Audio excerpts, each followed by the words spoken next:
What is up, everybody? Welcome back to the channel. I got something a little bit different for you guys today.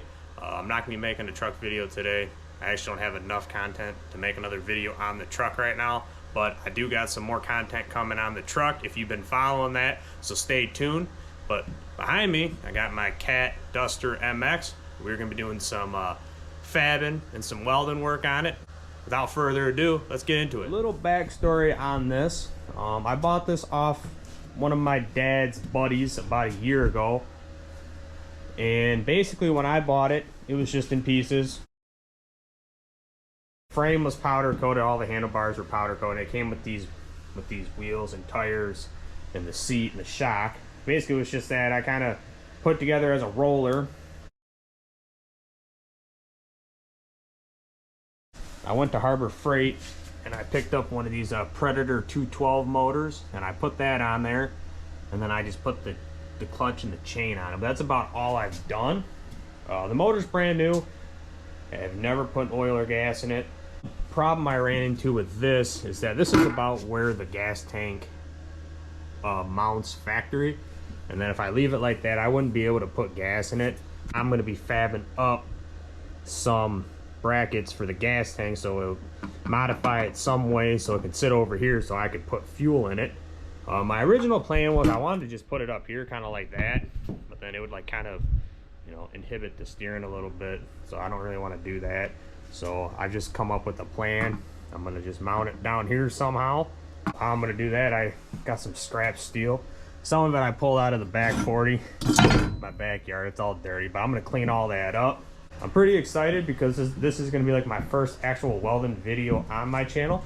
So far I've just posted like truck videos and like a dirt bike video, if you guys watch that, if you've been around for a little bit. I'm going to set up a time lapse while I do this. I'm going to update you guys as we go. So I hope you guys enjoy the video, and I will see you guys here shortly.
Is the front bracket. Made like a little T bracket, welded it to the frame, welded it to the tank. Now I got to make a bracket for the back to help support it. You know, it is pretty sturdy right now, but once you put gas in it, it's probably going to sag. But overall, that front bracket didn't go bad. I don't know, I've never welded on a gas tank before, so I don't know if there's like a coating on the inside. I know there was powder coating on the outside, obviously. I cleaned that off, but I mean, it was sucking something out because I TIG welded it. It was just sucking up a bunch of contaminants. It was like spitting and sputtering like I had no argon. For what it is, it'll be fine. It's structurally sound. All I did to make the flat bar, you seen that, I just cut some, made like a flat bar out of this tubing. So that is the front bracket. So now I'm gonna come up with another idea to help support this rear.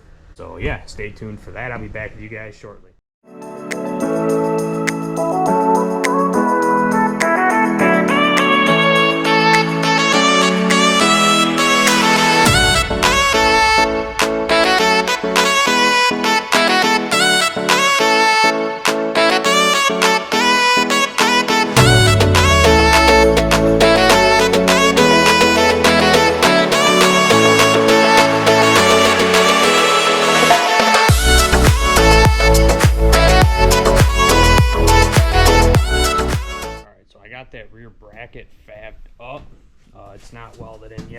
wanted to show you guys kind of what I made.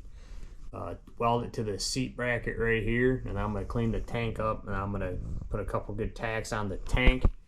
I can move it around and level it, so I'm going to level it before I tack it. But as you can see, I took the seat off and the exhaust to make my life a little easier so I wasn't pinched in there. So basically how I made that bracket, I just took this piece of square tubing and just cut off one of the sides to like act as a flat bar. I'm about to weld this thing in real quick, and I will see you guys here shortly.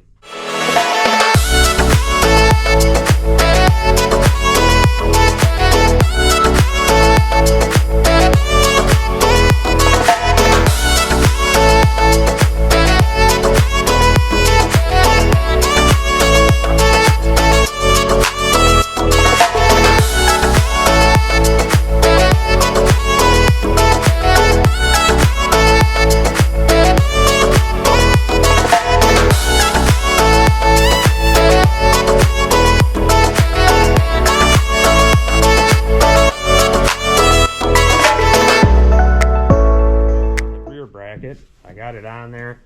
Ended up getting a good decent weld on the seat bracket right here, but on the tank I ended up just putting a couple good tacks on each side, just because the tank, you know, it's thin and it's kind of, it wasn't really in a tight spot, but you know, it's really just holding gas. You know, I got 4 good tacks on it. That thing's that's not going nowhere. So, and plus I learned when you're welding it to the tank, because on the front I just welded it all the way around, but like I said, it was getting hot, and like I said, I was having problems with porosity and stuff. I think it was just sucking, like, I don't know, like I said, I don't know if there's a coating on the inside of the tank, and it was just pulling that into my weld, you know, because anyone knows TIG welding, you know, this stuff's got to be pretty clean.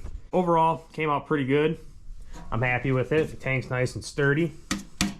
I think if I were to do this again, I would probably want to use a MIG welder, but I don't really have a good MIG welder yet. I have that little 110 Cricket, but it's kind of a piece of shit. I made it work with the TIG welder. It came out good for what it is. You know, it's not an X-ray welder or nothing, and it'll hold gas, and probably eventually, or I'm probably going to take some JB weld too, where I welded it to the tank. I'm just going to put a nice coat of JB weld around it, just, you know, just in case, you know, there's any cracks or anything. There shouldn't be cracks, but this tank is really thin, and you know, when you heat something up like that, it could crack, and you never know. It's Harbor Freight. You know, it's Chinese metal. So one more thing I didn't account for, this little valve, or this little air valve, or whatever it is coming out of the top of the tank. When I made this bracket and tacked it in there in the last clip, a couple clips ago, it was basically blocking that, and I was like, oh man, I forgot about that. So I just had to take my little die grinder, and I just kind of opened it up just so I can get that hose in there. Yeah, I used my little Milwaukee die grinder, man. It's so nice compared to like a pneumatic one, especially like when you're in a little shop like this, and that little air compressor over there kicks on, dude. Oh my god, it's so loud, but this thing's sweet. I love this. If you don't got one of these, I like 10 out of 10 recommend. I just bought that like 6 months ago, and it's one of the best purchases I've made, other than the rest of, you know, my Milwaukee tools. I'm definitely a Milwaukee fanboy. So, but definitely recommend that. It comes in good, like when you're welding, working on cars or dirt bikes. I've used everything, and even like working on my house, I'm pretty sure I've used it for stuff. So it's nice. Like I said, really recommend. Alright, so that's going to wrap up today's video. If you guys made it this far in the video, and if you liked the video, please hit that like button and hit that subscribe button as well, so you don't miss future videos. I'm going to be having some more videos coming out here soon of the truck or just other projects I've got. And I just want to thank you guys for tuning in, and I will see you guys next time.